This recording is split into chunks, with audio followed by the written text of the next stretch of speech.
بسم اللہ الرحمن الرحیم۔ السلام علیکم ورحمۃ اللہ وبرکاتہ۔ ہدایت النحو کا سبق ہم پڑھ رہے تھے۔ پچھلی ویڈیو میں ہم نے اسم کی تعریف، اسم کی علامات اور اسم کی وجہ تسمیہ پڑھی تھی۔ آج کی ویڈیو میں ہم فعل کی تعریف، فعل کی علامات اور فعل کی وجہ تسمیہ پڑھیں گے۔ تو آئیے سبق کی طرف چلتے ہیں۔ بسم اللہ الرحمن الرحیم۔ وحد الفعل، اور فعل کی تعریف۔ کلمتن، ایسا کلمہ ہے، تدل، جو دلالت کرتا ہے، علی معنن فی نفسہا۔ فی نفسہا کا مطلب اپنے معنی پر۔ دلالتن، ایسی دلالت، مقترنتن، جو ملی ہوتی ہے، بزمانی ذالک المعنی، اس معنی کے زمانے کے ساتھ۔ یعنی اب اس کے مفہوم سمجھیے۔ اور فعل کی تعریف یہ ہے کہ فعل ایسا کلمہ ہے جو دلالت کرتا ہے اپنے معنی پر، ایسی دلالت کہ جو ملی ہوتی ہے اس معنی کے زمانے کے ساتھ۔ کا ضربا یضرب اضرب، جیسے کہ ضربا یضرب اور اضرب۔ ضربا اس کا مطلب ہے مارا اس ایک مرد نے۔ یہ ایسا کلمہ ہے کہ جو مارنے کے معنی پر دلالت کر رہا ہے، لیکن یہ جو مارنے کا معنی ہے اس کے ساتھ ماضی کا زمانہ ملا ہوا ہے۔ اسی طرح یضرب، اس کا مطلب ہے مارتا ہے یا مارے گا وہ ایک مرد۔ تو یضرب ایک کلمہ ہے جو اپنے معنی پر دلالت کر رہا ہے، اور وہ دلالت ایسی ہے کہ اس معنی کے ساتھ زمانہ حال یعنی مارتا ہے اور زمانہ مستقبل یعنی مارے گا یہ ملا ہوا ہے۔ اضرب، مار تو ایک مرد۔ یہ اضرب ایک کلمہ ہے جس کا معنی ہے مار تو ایک مرد۔ یہ جو معنی ہے اس معنی کے ساتھ مستقبل کا زمانہ ملا ہوا ہے، یعنی مارا نہیں ہے، مار تو ایک مرد۔ تو جب تو مارے گا تو وہ مستقبل ہوگا، ابھی تو حال ہے۔ امید ہے آپ کو یہ سمجھ میں آ گیا ہوگا۔ وَعَلَامَتُهُ، اور اس کی علامت، کس کی؟ فعل کی۔ أَن يَصِحَّ الْإِخْبَارُ بِهِ، کہ درست ہو اس کے ساتھ خبر دینا۔ اس کے ساتھ یعنی فعل کے ساتھ خبر دینا درست ہو۔ لا عنہ، نہ کہ اس کے بارے میں۔ یعنی اس کا صاف سیدھا مطلب یہ ہے کہ فعل جو ہے نا وہ مسند ہوتا ہے، یعنی اس کے ذریعے خبر تو دی جاتی ہے مگر اس کے بارے میں خبر نہیں دی جاتی۔ جیسے اسم کے اندر ہم نے پڑھا تھا کہ اسم کے بارے میں خبر دی جاتی ہے، کہ اسم کبھی مبتدا بن کر آتا ہے تو خبر کے ذریعے اس کی خبر دی جاتی ہے۔ اسم کبھی فاعل بن کر آتا ہے تو فعل کے ذریعے اس کی خبر دی جاتی ہے۔ اسم کبھی نائب الفاعل بن کر آتا ہے تو فعل مجہول کے ذریعے اس کی خبر دی جاتی ہے۔ تو دیکھیں یہ اسی گفتگو سے آپ اندازہ لگائیں کہ اسم فعل کی علامت یہ ہے کہ اس کے ذریعے خبر دینا صحیح ہو، نہ کہ اس کے بارے میں۔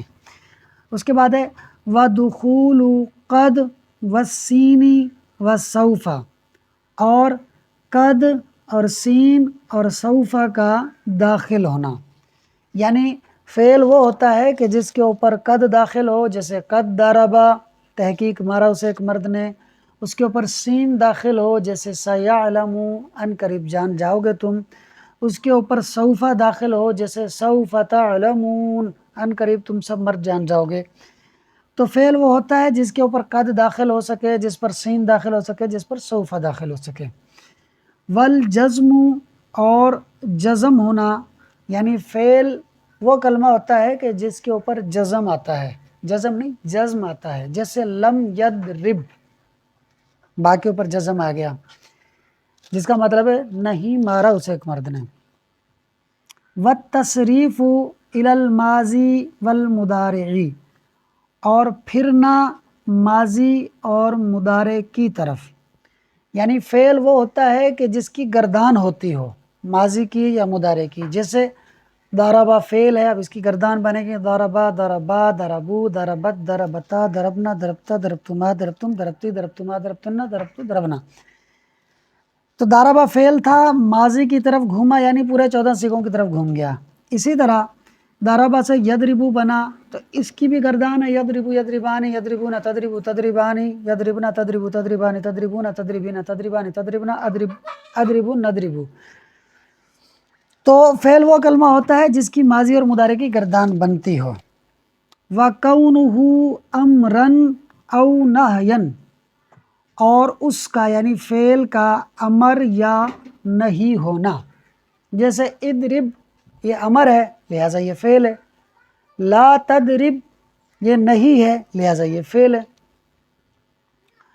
وَاتصال الضمائر البارزة المرفوعة، اور ضمیر مرفوع بارز کا ملا ہونا، اور ضمیر مرفوع بارز کا متصل ہونا، مطلب فعل کے ساتھ مرفوع کی فاعل کی ضمیر ملی ہوئی ہو، وہ ضمیر ظاہر بھی ہو، نحو جیسے ضربتو، اس میں ضرب جو ہے ضرب یہ فعل ہے، اس کے ساتھ یہ تو ضمیر ملی ہوئی ہے، یہ فاعل کی ضمیر ہے تو یہ بھی فعل ہے، یعنی جس کلمے کے ساتھ ضمیر مرفوع متصل بارز ملی ہوگی وہ فعل ہوگا۔ وَتَا التَّانِیثِ السَّاکِنَةِ، اور تانیث کی ساکن تا کا ملا ہونا، یہ وَتَا التَّانِیثِ اس کا عطف ہوگا الضمائر البارزة المرفوعة پہ، یعنی اتصال جو ہے وہ اس کا بھی مضاف بنے گا اور یہ اتصال کے مضاف الیہ بن جائیں گے، تو عبارت بنے گی وَاتصال تاء التانیث الساکنۃ، اور تانیث کی تائے ساکنہ کا ملا ہونا، نحو ضربت، ضربت کا نقطہ نہیں لگایا، تو ضربت کے اندر یہ جو ضربہ ہے یہ فعل ہے اور آخر میں جو تا ہے یہ تانیث کی ہے، یعنی مارا اسے ایک عورت نے۔ اسی طرح یہ اتصال جو ہے وہ اس کا بھی مضاف بنے گا وَنُونَ التَّاکِیدِ، اور تاکید کے دو نون کا ملا ہونا، جیسے لَيَضْرِبَنَّ اور لَيَضْرِبَنَّ، یہ دونوں بھی فعل ہیں کیونکہ دونوں کے ساتھ تاکید کے نون لگے ہوئے ہیں، یہ بھی فعل ہے کیونکہ اس کے ساتھ تانیث کی تا لگی ہوئی ہے، تائے ساکن لگی ہوئی ہے۔ فَإِنَّ بے شک کُلَّ هَذِهِ یہ سب خواص الفعل فعل کی خاصیات ہیں، وَمَعْنَى الْإِخْبَارِ بِهِ وہ جو پہلی نشانی فعل کی بتائی تھی اسی کے بارے میں بتا رہے ہیں، اور اخبار بِهِ کا معنی أَن يَكُونَ مَحْكُومًا بِهِ کہ وہ محکوم بھی ہو، یعنی اخبار بھی کا مطلب یہ ہے کہ فعل محکوم بھی ہو۔ اب جنہوں نے نحو پڑھی اس کو پتہ ہوگا، ان کو پتہ ہوگا کہ مبتدا کو محکوم علیہ کہتے ہیں اور خبر کو محکوم بھی کہتے ہیں۔ محکوم علیہ مبتدا کو کیوں کہتے ہیں؟ کیونکہ اس کے بارے میں خبر دی جا رہی ہوتی ہے، اور خبر کو محکوم بھی کیوں کہتے ہیں؟ کیونکہ اس کے ذریعے خبر دی جا رہی ہوتی ہے۔ تو یہ فعل کی نشانی ہے کہ فعل محکوم بھی ہوتا ہے، اس کے ذریعے فاعل کی، مبتدا کی، نائب الفاعل کی خبر دی جاتی ہے۔ اچھا جی، اب یہاں سے فعل کی وجہ تسمیہ بتا رہے ہیں، یہ بس سمجھ آ جائے تو الحمدللہ کہیے گا، نہ آئے تو بھی الحمدللہ کہیے گا، جب اتنا سمجھ میں آ گیا ہے تو یہ بھی آج نہیں تو کل سمجھ آ ہی جائے گا۔ وَيُسَمَّى فِعْلًا اور اس کو کہا جاتا ہے، کس کو؟ فعل کو، کیا؟ فعل، اور فعل کو فعل کہا جاتا ہے، یعنی یہاں سے کہنا یہ چاہ رہے ہیں کہ وہ کلمہ کہ جو اپنے معنی پر دلالت کرتا ہے اور دلالت ایسی کرتا ہے کہ اس کے معنی کے ساتھ زمانہ ملا ہوا ہوتا ہے، اس کلمے کو کیا کہا جاتا ہے؟ تو یسمہ کے اندر جو ہوا ضمیر نکلے گی نا، یہ اس کلمے کی طرف جائے گی، اور اس کلمے کو جو یہ دلالت کرتا ہے اس کلمے کو کہا جاتا ہے فعلاً، فعل، اس کلمے کو فعل کہا جاتا ہے، کیوں؟ بِاسْمِ أَصْلِهِ اس کے اصل نام کی وجہ سے۔ فعل کا اصل نام کیا ہے؟ وَهُوَ الْمَصْدَرُ اور وہ مصدر ہے، فعل کا اصل نام کیا ہے؟ مصدر ہے۔ لِأَنَّ الْمَصْدَرَ کیونکہ مصدر ہوا فعل الفاعل حقیقتاً وہی حقیقت میں فاعل کا فعل ہوتا ہے، کیونکہ مصدر وہ ہی حقیقت میں فاعل کا فعل ہوتا ہے۔ جیسے اب اس کو سمجھیے گا، یہ ہم نے کہا کہ ضربا زیدن، زید نے مارا۔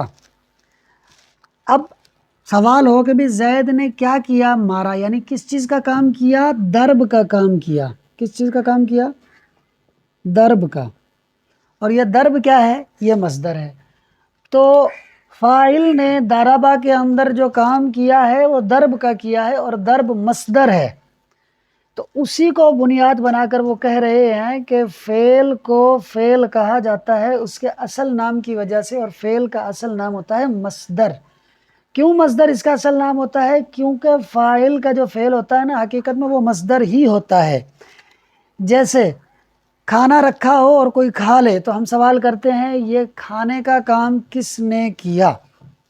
یا ایک بچہ دوسرے کو مارتا ہے تو سوال کرتے ہیں، جب شکایت پہنچتی ہے تو ناظم صاحب یا ٹیچر سوال کرتے ہیں کہ مارنے کا کام کس نے کیا؟ تو یہ جو مارنے ہے نا، یہ مصدر ہے۔ اچھا، یہیں سے آپ کو بتا دوں کہ مصدر کی تعریف کتابوں میں لکھی جاتی ہے کہ جس کے اردو ترجمے میں نہ آتا ہو، صرف نہ آتا ہو، بلکہ نا، نی، نے، ان تینوں میں سے جو کچھ بھی آ جائے وہ مصدر ہی کہلاتا ہے۔ ایسا نہیں ہے کہ ضربن، مارنا، یہی مصدر ہے، بلکہ اگر کوئی فعل ان مصدر کے ساتھ آ جاتا ہے اور اس سے نے کا ترجمہ حاصل ہو جاتا ہے تو وہ بھی مصدر ہی کہلائے گا۔ جیسے ایک مثال آپ نے کتابوں میں پڑھی ہوگی، اعجب بطنی این یقرأ زیدن،